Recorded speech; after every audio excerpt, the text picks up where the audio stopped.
예레미야 8장입니다. 예레미야 구약성경 예레미야 8장 4절부터 12절까지 말씀입니다. 제 성경으로는 1063페이지에 있습니다. 예레미야 8장 4절부터 12절까지입니다. 우리 한 절씩 교독하겠습니다. 예레미야 8장 4절 먼저 제가 봉독합니다. 너는 또 그들에게 말하기를 여호와의 말씀에 사람이 엎드러지면 어찌 일어나지 아니하겠으며 사람이 떠나갔으면 어찌 돌아오지 아니하겠느냐.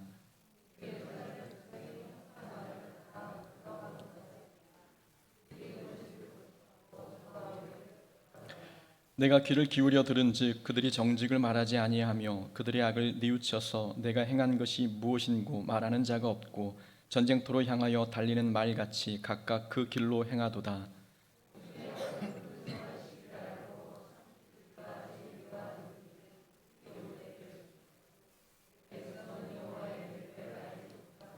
너희가 어찌 우리는 지혜가 있고 우리에게는 여호와의 율법이 있다 말하겠느냐. 참으로 서기관의 거짓의 붓이 거짓되게 하였나니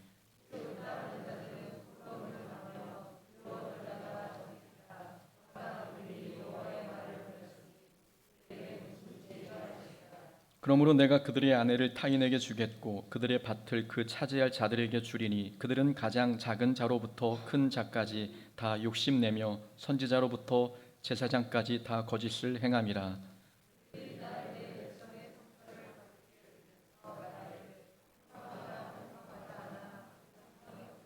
함께 읽습니다. 그들이 가증한 일을 행할 때에 부끄러워하였느냐? 아니라 조금도 부끄러워하지 않을 뿐 아니라 얼굴도 붉히지 아니하였으니라. 그러므로 그들이 엎드러질 자와 함께 엎드러질 것이라. 내가 그들을 벌할 때에 그들이 거꾸러지리라. 여호와의 말씀이니라. 아멘. 우리 하나님 말씀 당신의 영적 건강을 진단하라라는 제목으로 함께 말씀 나눕니다. 아들이 2살 때쯤이었습니다. 어느 날 아침 아들이 일어나더니 배가 아프다고 합니다. 배 아파 하는 겁니다. 뱃속에 귀를 대고 들어보니 꾸르륵 소리가 났지요. 집 앞 병원에 데리고 와 진찰을 받았습니다. 의사 선생님이 청진기를 배에 대고 소리를 듣더니 장염이라 말씀하시면서 약 처방을 해주셨습니다. 그러면서 오늘 하루는 음식을 주지 말고 금식하라 당부하셨습니다. 약을 먹였는데도 아들은 계속 배가 아프다고 했습니다. 다른 식구들은 그래도 식사를 해야 했기에 밥상을 차렸는데 아들은 밥을 보자마자 본인도 먹겠다고 달려들었습니다. 장염 증상이 더 악화될 것 같아 먹지 못하도록 가로막았지요. 하지만 아들은 말을 듣지 않고 땡깡을 부리며 기어코 밥을 입에 넣었습니다. 그러더니 밥 한 그릇을 뚝딱 해치웠지요. 밥 한 그릇을 먹어도 아무런 증상이 나타나지 않았습니다. 멀쩡했습니다. 배에 귀를 대고 소리를 들어보니 꾸르륵 소리도 나지 않았습니다. 가만히 생각해 보니까 아들은 배가 아픈 게 아니었습니다. 배가 고픈 거였습니다. 말을 한창 배우는 때라 말 실수가 많았습니다. 아들은 배고파라는 말과 배 아파라는 말을 혼동했던 겁니다. 배고프다는 말 대신에 배 아프다라고 말을 하니 부모가 알아들 수 없었던 겁니다. 배에서 나는 꾸르륵 소리는 장염 때문이 아니라 배고파 나는 소리였던 겁니다. 배고픈 아이에게 배 아픈 줄 알고 약을 먹이고 밥을 굶겼으니 아이는 황당했을 겁니다. 재미있는 것은 의사의 진단이었습니다. 어떻게 배고파서 나는 소리를 듣고 장염이라고 판단했을까? 이해가 되지 않았습니다. 잘못된 진단은 멀쩡한 아이를 환자로 만들었고 밥을 먹어야 회복되는 아이에게 밥을 굶겼습니다. 잘못된 진단은 상황을 더 악화시킵니다. 잘못된 진단은 의사만 하는 것이 아닙니다. 영적 의사를 할 수 있는 목사도 오진을 합니다. 과거 한 집사님께서 물어오셨습니다. 목사님, 언니가 그러는데요. 예수 믿는 자는 가난하면 안 된다고 합니다. 예수 믿는 사람이 가난하면 덕이 안 된다고 합니다. 언니의 말이 집사님은 상처를 받은 것 같았습니다. 집사님의 언니도 누군가의 가르침으로 영향을 받은 것이 분명해 보였습니다. 어떤 분들은 그렇게 설교합니다. 하나님은 하나님의 자녀들이 가난한 것을 원치 않습니다. 우리 아버지 되신 하나님은 전능하신데 어찌 하나님의 자녀들이 가난할 수 있겠습니까? 라고 설교하는 분들이 있지요. 세상의 가치관에서 나온 설교입니다. 성공주의적 신화 관점으로 가난을 해석한 거죠. 그런 관점으로 가난을 보니 가난을 하나님의 영광을 가리는 삶으로 진단했던 겁니다. 한참 잘못된 진단입니다. 집사님께 말씀을 드렸습니다. 하나님은 가난하게 살든 부자로 살든 그런 것은 중요하지 않습니다. 가난해도 항상 감사하고 기쁘게 살면 하나님께 영광이 되는 것이고, 부자로 살아도 욕심부리며 또 교만하게 살면 그게 덕이 안 되는 겁니다. 가난하여도 성실하게 행하는 자는 부유하면서 굽게 행하는 자보다 나으니라. 잠언 22장 2절의 말씀입니다. 얼마나 많이 가졌느냐는 중요하지 않습니다. 어떻게 사느냐가 중요하다는 말씀을 잠언이 우리에게 교훈해 주고 있지요. 가난은 죄도 아니고 하나님의 영광을 가리는 삶도 아닙니다. 제 설명을 듣고 난 뒤 집사님은 그동안 마음이 무거웠는데 한결 가벼워졌다고 고백하셨습니다. 의사의 오진보다 더 위험한 것은 목사의 오진입니다. 목사의 영적 오진은 불필요한 죄책감을 느끼게 만들고 구원의 기쁨과 자유를 빼앗아 버립니다. 심지어는 구원도 잃게 만들 수 있고 천국과 지옥의 갈림길에서 잘못된 길을 선택하게 만들 수도 있습니다. 영적 오진에는 두 가지 유형이 있습니다.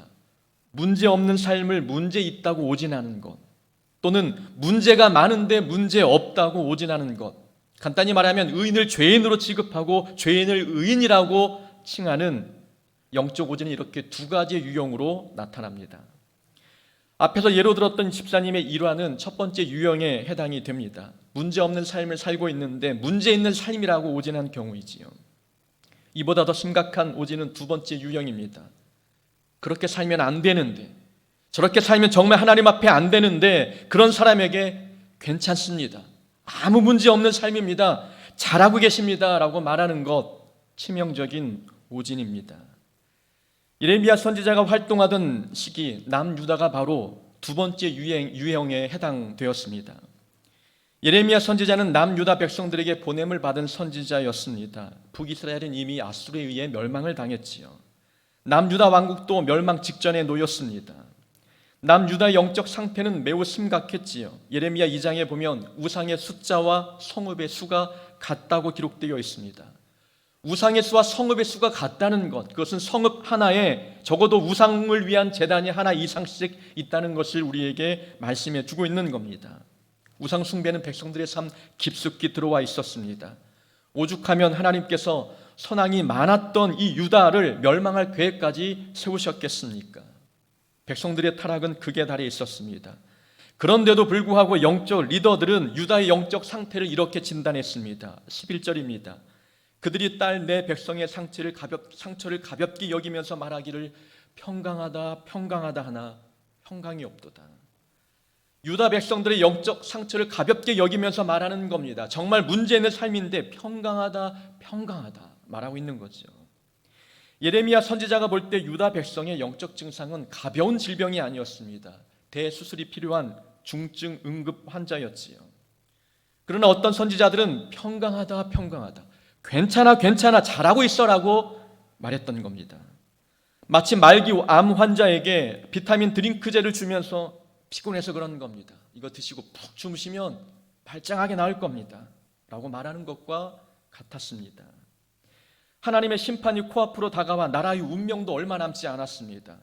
도무지 평강이라고는 찾아볼 수 없는 영적 상태였지만 종교 지도자들은 평강하다 평강하다 잘못된 진단을 내렸습니다. 잘못된 진단은 유다 백성의 영적 상태를 더욱 악화시켰습니다. 12절입니다. 그들이 가증한 일을 행할 때에 부끄러워하였느냐? 아니라 조금도 부끄러워하지 않을 뿐 아니라 얼굴도 붉어지지 아니하였느니라. 백성들은 죄를 지어도 이제는 부끄러움을 느끼지 못했습니다. 얼굴이 붉어지지도 않았습니다. 마음이 무뎌질 대로 무뎌졌고 강팍해질 대로 강팍해진 겁니다. 양심을 잃어버렸고 하나님의 형상으로 지음받은 그들의 거룩한 이미지가 깨져버렸습니다. 잘못된 진단이 가져온 결과였지요. 회개할 필요성조차 느끼지 못한 상태가 되었습니다. 우리는 이 부끄러움에 대해서 한번 생각해 봐야 합니다.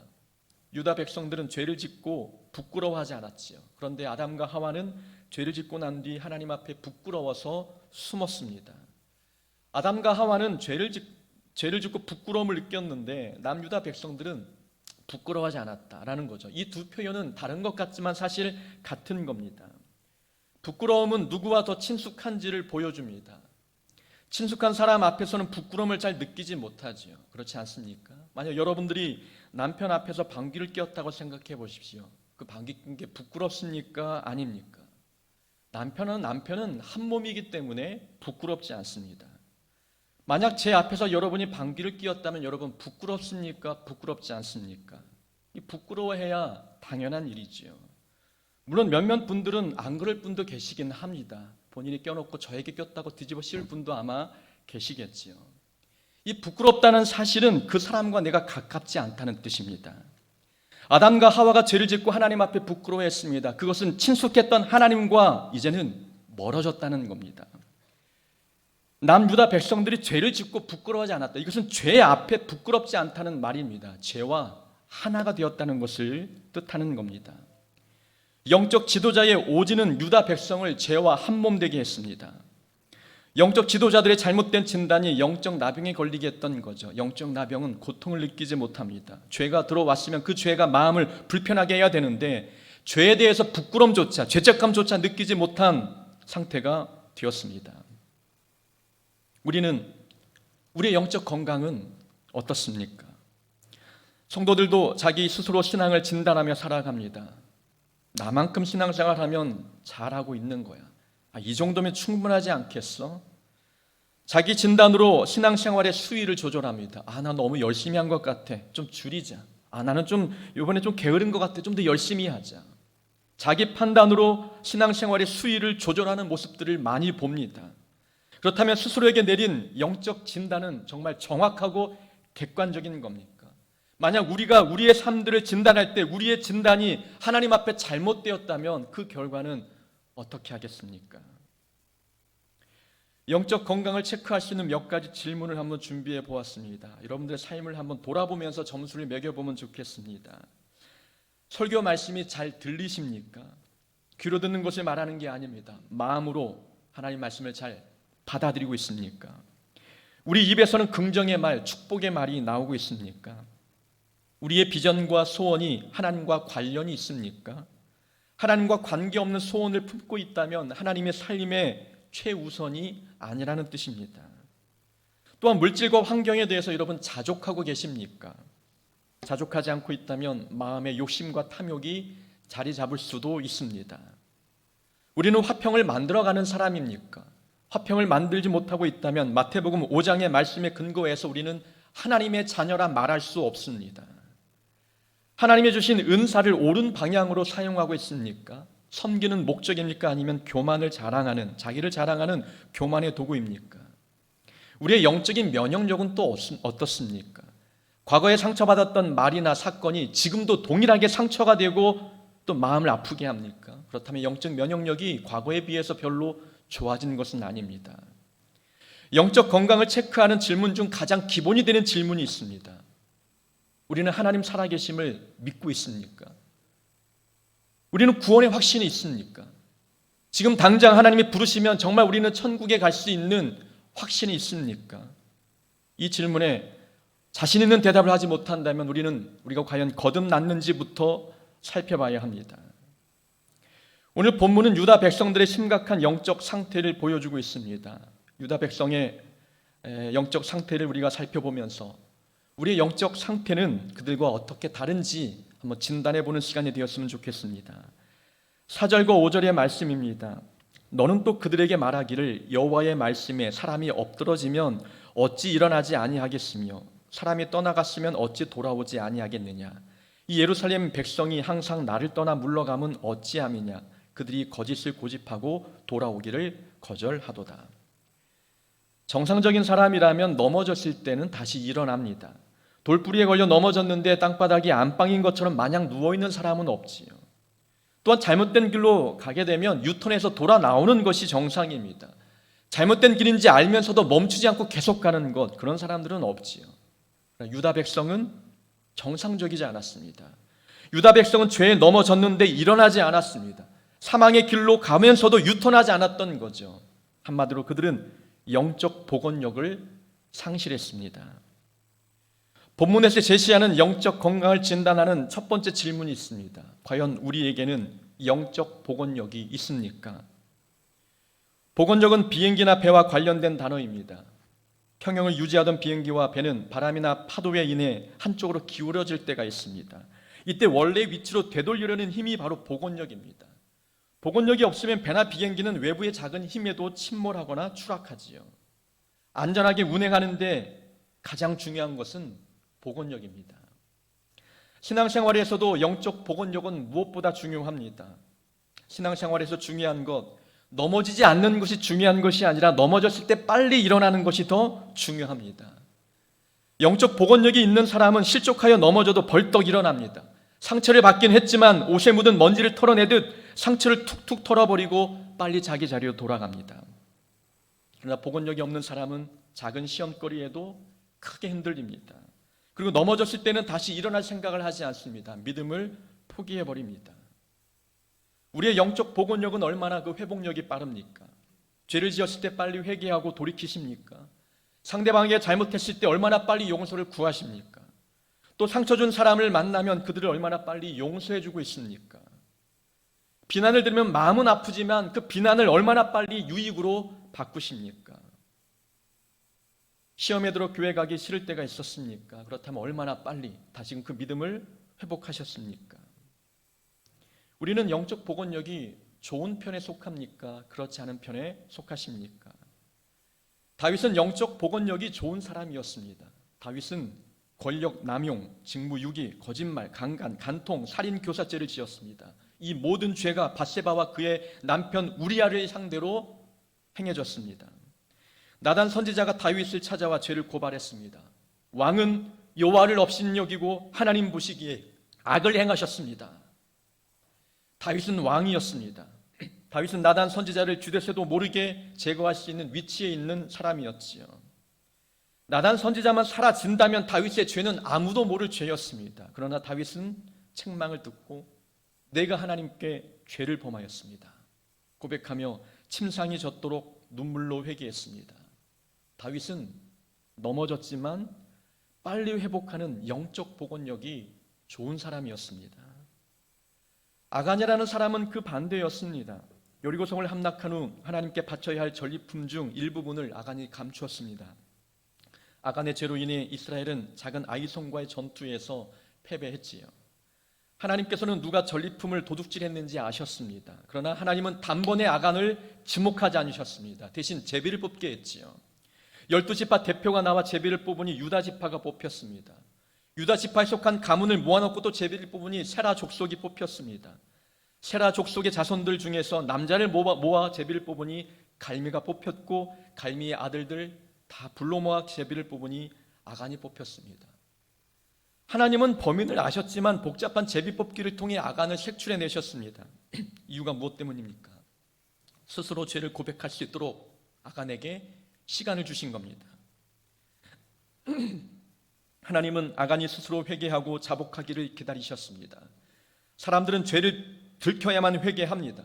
들켜서 하는 회개라면 들키지 않으면 회개하지 않지 않습니까? 하나님은 그렇게 하는 회개 말고 스스로 깨닫고 돌이키기를 원하셨습니다. 그러나 아간은 끝까지 침묵했습니다. 모든 제비의 결과가 자신을 향해 범위가 좁혀오고 있었지만 아간은 끝까지 모른 척했습니다. 감춰지기를, 밝혀지지 않기를 기대했던 겁니다. 죄를 지었지만 회복 속도가 느린 겁니다. 넘어졌는데 일어날 생각을 하지 않는 겁니다. 그 결과 아간은 죽임을 당했습니다. 영적 복원력의 유무가 한 사람은 생명으로 또 한 사람은 사망으로 인도했습니다. 죄에 넘어졌으면 빨리 일어나야 합니다. 넘어진 것을 두고 믿음이 없다 말할 수 없습니다. 그러나 넘어졌는데 일어나지 않는 그 모습이 믿음이 없는 모습입니다. 하나님은 넘어진 자를 버리지 않습니다. 일어날 수 있도록 하나님께서 힘을 주시는 거죠. 우리에게 믿음이 있다면 넘어졌을 때 다시 일어나야 합니다. 이렇게 영적 복원력이 좋은 사람들이 영적 건강이 좋은 사람들입니다. 6절의 말씀입니다. 내가 귀를 기울여 들은즉 그들이 정직을 말하지 아니하며 그들이 악을 뉘우쳐서 내가 행한 것이 무엇인고 말하는 자가 없고 전쟁터로 향하여 달리는 말같이 각각 그 길로 행하도다. 좀 내용이 어려워서 새 번역 성경으로 다시 읽어드리겠습니다. 내가 귀를 기울이고 들어보았으나 그들은 진실한 말을 하지 않았다. 내가 이런 일을 하다니 하고 자책은 하면서도 자신의 악행을 뉘우치는 사람은 하나도 없었다. 그들은 모두 자기들의 그릇된 길로 갔다. 마치 전쟁터로 달려가는 군마들처럼 떠나갔다. 이런 내용입니다. 유다 백성의 영적 상태는 전쟁터로 향하는 달리는 말과 같았습니다. 전쟁터로 향하는 달리는 말이란 죽음을 향해 달려가는 것을 의미하고 있는 거죠. 전쟁터의 말은 눈앞에 죽음이 기다리고 있는데도 그것을 알지 못하고 달리기를 멈추지 않는 겁니다. 유다 백성들이 꼭 이와 같았습니다. 죄가 자신을 죽음으로 이끌어 가는데 유다 백성은 죄를 멈추지 않았습니다. 내가 이러면 안 되는데, 이렇게 행동하면 안 되는데, 여기서 멈춰야 되는데 말은 하면서도 삶은 죄를 향해 계속 내달렸습니다. 마치 고삐 풀린 말과 같았습니다. 유다 백성은 영적 제어력이 없었습니다. 우리의 영적 건강을 진단하는 두 번째 질문입니다. 여러분, 우리에게는 영적 제어력이 있습니까? 우리는 영적 제어력이 얼마나 좋습니까? 이러면 안 되는데 라는 생각이 들면 바로 행동을 멈추십니까? 마음에 끓어오르는 분노를 감지했을 때 이러면 안 되지라고 말하며 감정을 제어하십니까? 감정을 상하게 만드는 사람을 만났을 때 험한 말을 쏟아붓고 싶은 생각이 들 때가 있습니다. 그럴 때 이러면 안 되지, 마음먹음과 동시에 우리가 우리 혀를 제어하고 있습니까? 우리의 감정의 브레이크와 부정적 마음의 브레이크는 얼마나 잘 듭니까? 영적 제어력이, 영적 제동장치가 얼마나 잘 작동하고 있습니까? 영적 제어력은 우리 삶이 죄를 향해 폭주하지 않도록 통제해 줍니다. 초등학교 6학년 때였습니다. 친구들과 함께 자전거를 타고 나들이를 갔지요. 덩치 큰 친구가 운전을 하고 저는 뒤에 탔습니다.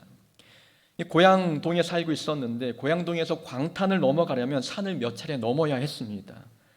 친구는 열심히 페달을 밟아 산을 넘었습니다. 문제는 내리막길에서 발생했습니다.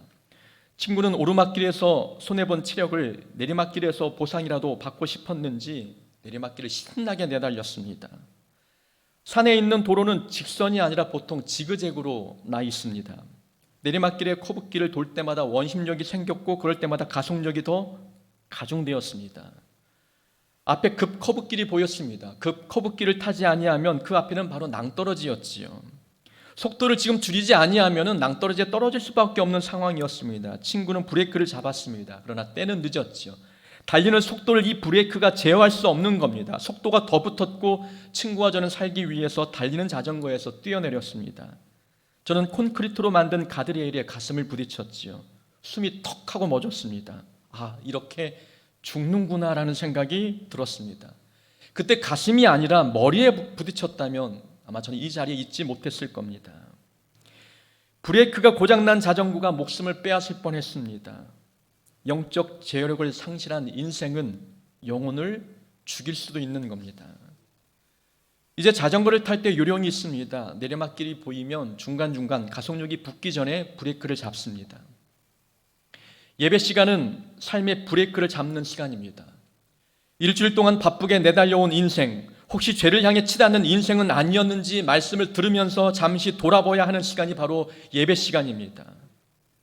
우리가 자기 영혼을 자주 들여다보지 아니하면 우리도 모르는 사이에 우리 삶이 세상 깊숙이 들어가 있음을 발견하게 될 것입니다.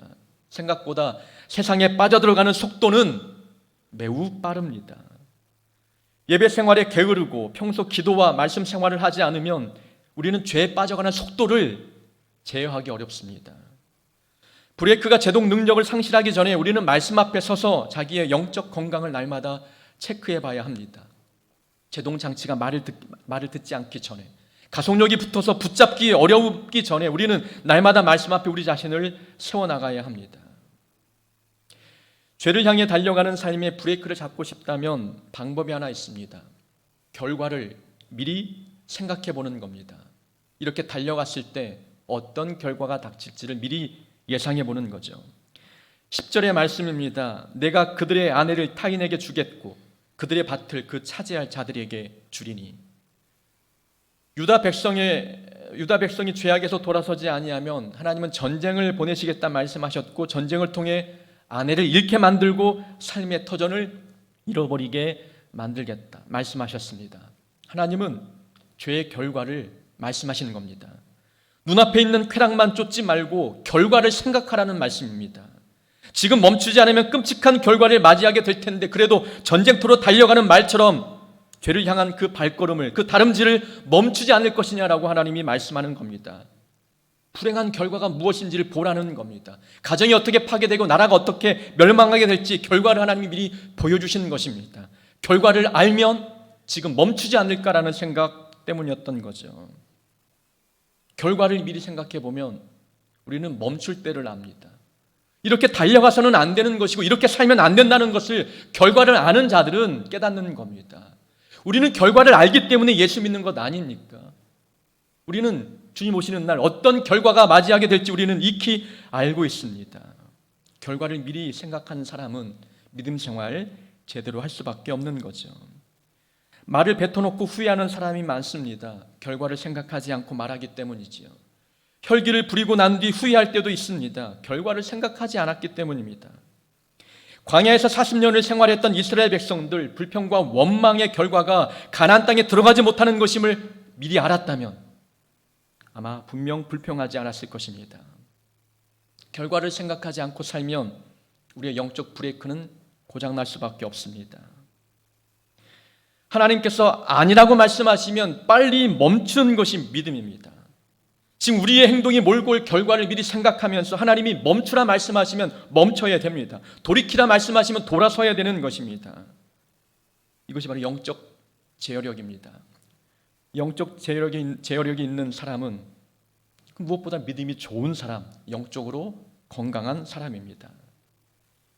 7절의 말씀입니다. 공중의 학은 그 정한 시기를 알고 산 비둘기와 제비와 두루미는 그들이 올 때를 지키거늘 내 백성은 여호와의 규례를 알지 못하도다.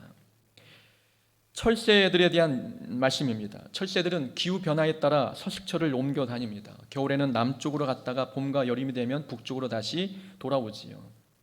동물들도 기후를 분별하여 돌아올 때를 안다는 말씀입니다. 그러나 유다 백성은 하나님께 돌아올 때가 되었는데 돌아오지 않고 있다는 겁니다. 지금 하나님의 도움이 절실히 필요할 때인데 하나님께 도움을 구하지 않고 있는 겁니다. 하나님이 부르시고 계신데 그 사인도 듣지 못하고 여전히 그렇게 삶을 살아가고 있는 거죠. 우리의 영적 건강을 진단하는 세 번째 질문입니다. 우리에게는 영적인 분별력이 있습니까? 하나님의 부르심에 그 부르심을 분별할 수 있는 안목이 우리에게 있습니까? 철새가 때를 분별하지 못하면 돌아올 시기를 잃어버립니다. 놓쳐버립니다. 그러면 얼어 죽을 수밖에 없는 거죠. 하나님의 돌아오라는 사인을 보낼 때 그 시기를 분별하고 그 사인을 간파해야 우리 영혼도 죽지 않고 살 수 있는 겁니다. 신앙생활에서 중요한 것은 하나님의 뜻을 분별하는 거죠. 하나님은 끊임없이 유다 백성들에게 돌아올 수 있는 신호를 보냈습니다. 내가 너희 자녀들을 벌하였으나 아무 소용이 없었다. 그들도 내가 타이를 때 듣지 않았다. 예레미야 2장 30절의 말씀입니다. 하나님은 자녀들을 돌아오도록 만들기 위해서 벌도 주셨고 타이르기도 하셨습니다. 말로 하고 때로는 회초리도 드셨지만 이 타이름과 이 벌이 하나님께서 부르시는 부름의 사인인지를 분별해내지 못했던 겁니다. 하나님이 주신 회초리는 아버지가 자녀들에게 보내는 사랑의 신호입니다. 하나님은 선지자를 통해서 그들을 책망도 해보셨고 전쟁을 통해 고통을 주기도 하셨고 북이스라엘을 멸망시켜 본보기로 보여주기도 하셨습니다. 너희도 돌아오지 아니하면 이렇게 된다고 하나님께서 말씀하시는 겁니다. 그러나 백성들은 하나님께서 부르시는 사인을 분별하지 못했습니다. 저도 어릴 적 자녀들이 잘못할 때 야단을 많이 치고 회초리를 들었습니다. 이제 파리채가 이제 회초리였는데 아들이 잘못해서 이제 야단을 칠 때에는 큰 소리를 이야기합니다. 회초리 어디 있어? 회초리 가지고 오라고 이야기합니다. 조용히 제가 일어나서 회초리 갖고 와서 매를 때릴 수 있지만 일부러 크게 말하는 거예요. 이유가 무엇인지 아십니까? 아이들이 듣고 빨리 용서를 빌라는 겁니다. 지금 용서를 빨리 빌지 않으면 회초리가 때려질 테니까 빨리 용서를 빌라는 뜻이지요. 아버지의 마음인 겁니다. 때릴 마음은 없지만 빨리 돌이키라는 뜻입니다. 회초리 어디 있냐고 큰 소리로 일부러 들으라고 이야기하는 겁니다. 아버지의 마음을 아는 자녀는 빨리 돌이킵니다. 그러나 그 뜻을 알지 못하는 자들은 끝까지 그 삶에서 돌이키지 않는 거죠. 하나님의 사인을 분별해내는 분별력이 있는 자들은 영적 건강을 유지할 수가 있는 것입니다. 우리는 하나님께 돌아갈 때를 알아야 합니다.